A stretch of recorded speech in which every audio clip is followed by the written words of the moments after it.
What up? I got a quick one here. These mobile homes I deliver a lot to the guys putting all these new mini homes, mini trailers, whatever you want to call them. Just want to run you through some of the decision making you got to make on some of these.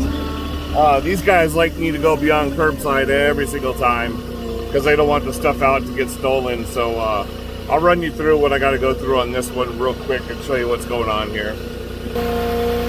So most of the time with this delivery, let me back you up. Most of the time, I only got one pick off the truck. They bundle it all together. It's going to be a little bit of lumber, a little bit of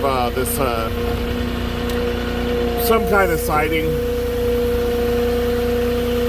But for this specific customer, it's always the same thing. The home's already delivered, and it's just the finishing touches. So each one of these homes are different depending on your palm trees, your light poles. Certain things I gotta negotiate, and they never just want these set out front. So sometimes you just have to, but sometimes there's a few couple Moffett tricks I gotta run to get it right where they want it. So in this situation here, look, where they like it is right beyond the steps there, and then right along the house. So what I gotta do is get in here without hitting anything, get my forklift turned, and then drop. And now what I gotta watch out for, if I'll move up a little bit here, when you drop, you gotta make sure you come back out. So now, to the left back up there, you can see I got the power that goes to the unit next door. And there's a car to my left, but if there was another car in there or something closer, it might not be possible. So right now I got clearance on my left, and I gotta go up and over the stairs to my right here, which now I'm gonna be clear of. So I'm looking up, looking down, and then now I'm gonna go ahead and go. Let me hit my differential so I got some better traction.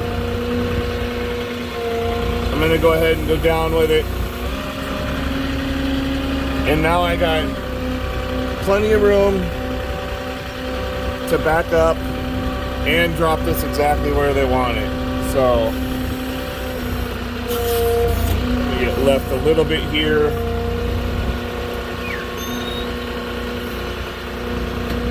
And I'm gonna boom all the way out. This is that siding you get damaged pretty easily, so.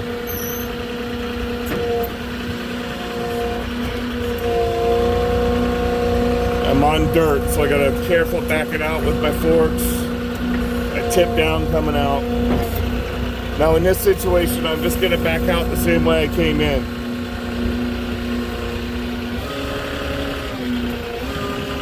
Sometimes you gotta back out a different way, just depending on how you set it down and what the situation is. But I've had other deliveries in here that have been a lot harder, because this palm tree that was on my left here, this one right here, this would be up here sometimes. So there's sometimes I gotta come in and do a little Moffett spin or trick around the palm tree, or over the stairs on the right here. Sometimes you can spin your Moffett around with longer lumber and get yourself into more of an open space like over here, and then do your drop. But I would recommend just practicing for the new guys your Moffett spin out in open areas before you try going next to a house or something you can damage. And at the same time, you don't want to be doing spins and whatnot with the Moffett and you're over cars or anything else that the product could slide off and slide into. So there's just a couple things to look out for. So that's it for this one. I'm gonna call it. Give me a like, give me a comment, and I'll catch y'all on the next one.